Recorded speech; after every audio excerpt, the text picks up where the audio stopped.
I hope कि आपने पिछला वीडियो विटामिन ए का देख लिया होगा और आप अभी तक समझ गए होंगे कि कितने आसान तरीके से हम विटामिन्स को खत्म करेंगे। सो इस वीडियो में हम विटामिन डी को देखेंगे और जैसे जैसे आप आगे बढ़ते जाते हैं चीजें आसान होती जाती है, उसी प्रकार से ये विटामिन और आसान हो जाएगा और धीरे धीरे हमारी स्पीड और बढ़ जाएगी। तो शुरू करते हैं विटामिन डी से। विटामिन डी में ज्यादा कुछ नहीं जानना है, सबसे पहले वही चीज केमिस्ट्री और मेटाबॉलिज्म रिलेटेड। सो क्या होता है, जैसे कि आपने वहां विटामिन ए के देखे थे रेटिनॉल रेटिनल, वैसे जो विटामिन डी है उसके दो फॉर्म्स होते हैं। ये बेसिकली प्रोविटामिन्स कहलाते हैं, इनसे हम मेन विटामिन बनाएंगे।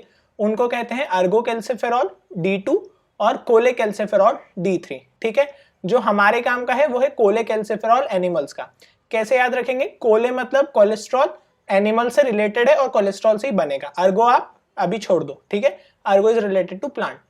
अब कोलेकैल्सिफेरॉल जो आपका विटामिन D3 है वो कैसे बना? बेसिकली आपके स्किन में 7-डिहाइड्रो कोलेस्ट्रॉल होता है।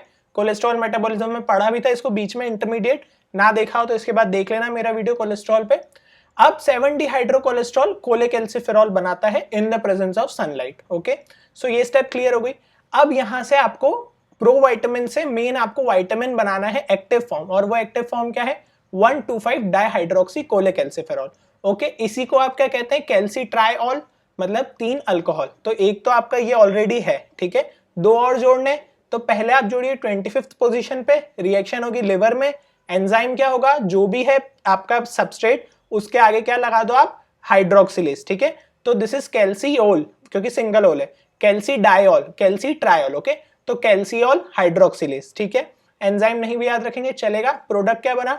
25th पोजीशन पे OH ग्रुप जुड़ गया। अब आपको किडनी में जाना है, किडनी में मेन फॉर्म बनेगा इसका एक्टिव फॉर्म, और एक फर्स्ट पोजीशन पे OH लग के ये प्रोडक्ट मिल जाएगा। ओके, तो एंजाइम का नाम क्या होगा? प्रोडक्ट सबस्ट्रेट लीजिए और 1 हाइड्रोक्सिलेज आपको और जोड़ना है तो वो लगा दीजिए। सो आई होप ये चीज क्लियर हुई। अब इसका रेगुलेशन क्या होता है? सारे फंक्शन इसी में से डिराइव हो जाएंगे।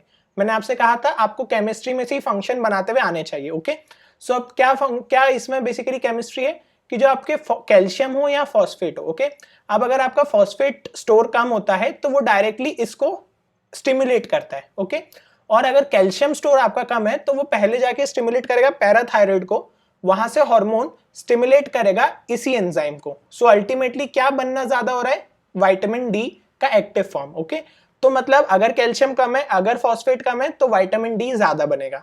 तो विटामिन डी का क्या मतलब है? इसका मतलब अगर आज विटामिन डी मुसीबत में था तो मतलब जब कैल्शियम और वो कम थे तो उन्होंने विटामिन डी को सपोर्ट किया और ज्यादा बढ़ाया। ठीक है, तो अब विटामिन डी का फर्ज क्या बनता है कि इस कम हुए को ज्यादा करना।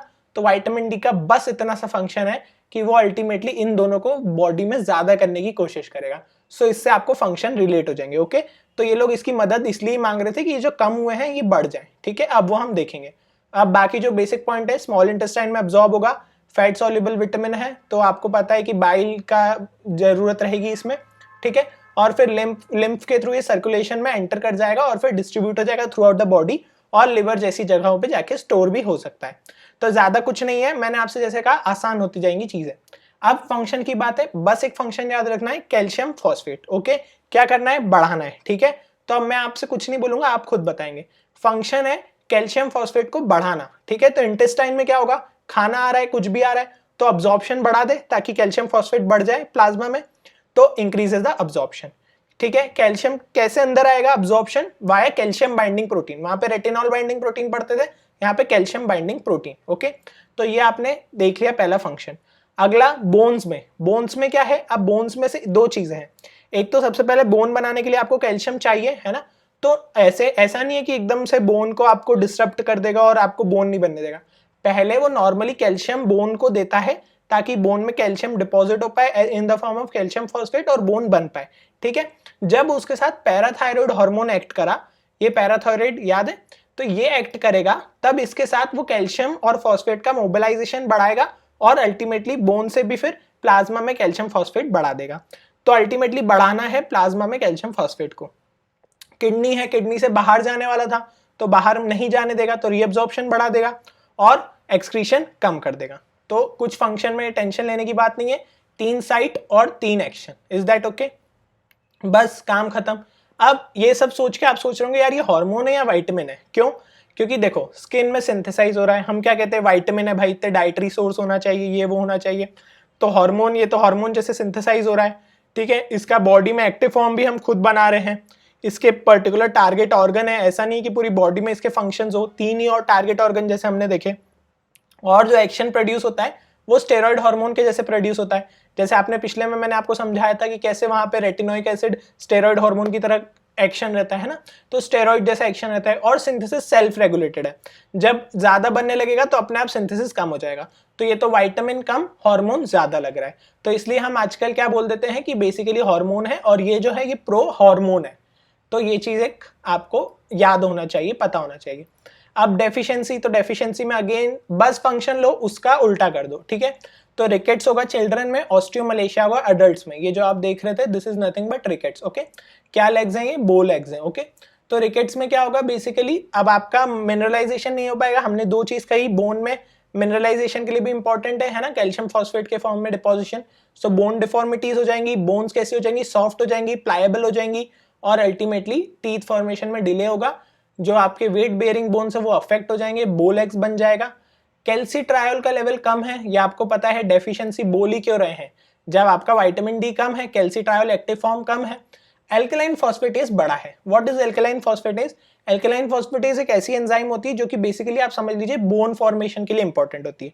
तो आप बोलेंगे बोन तो बन नहीं रही है अच्छे से, तो बोन अच्छे से नहीं बन रही है, बट ये एंजाइम का काम तो था बोन फॉर्मेशन होना।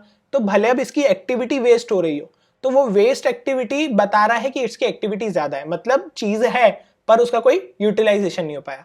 So it's increment goes in when. So this is your alkaline phosphatase. अब ये चिल्ड्रन में है, अडल्ट्स में ऑस्टियोमलेशिया होगा, ठीक है। अडल्ट्स में ऑस्टियोमलेशिया में सिंपल वही डीमिनरलाइजेशन होगा, तो फ्रैक्चर्स की रिस्क इंक्रीज हो जाएगी। So nothing much to know about that. Toxicity तो और छोटी है। अब आपको कैल्शियम आप बढ़ा रही थी, बॉडी बढ़ा रही थी, अब बहुत ज्यादा बढ़ जाएगा क्योंकि विटामिन डी बहुत ज्यादा है, तो कैल्सीमिया, हाइपर कैल्सीमिया हो जाएगा। फिर वो जगह जगह जाके डिपॉजिट हो सकता है, आपकी आर्टरी में डिपॉजिट हो सकता है, आपकी किडनी में डिपॉजिट हो सकता है। किडनी में डिपॉजिट होगा तो you will get renal calculi या stones. So this is all you need to know regarding the toxicity. और आरडीए तो मैं आपको पहले ही इकट्ठा बता चुका हूँ, इसका क्या है आपका 200, 200, 400। सो आई होप विटामिन डी और आसान हो गया हो अल्टीमेटली। अब आप पूरे वीडियो के बाद देखेंगे तो सही में कुछ भी नहीं है, बस क्या याद रखना, इतनी सी स्लाइड और इससे ये आपके functions. So that is all you need to know regarding vitamin D.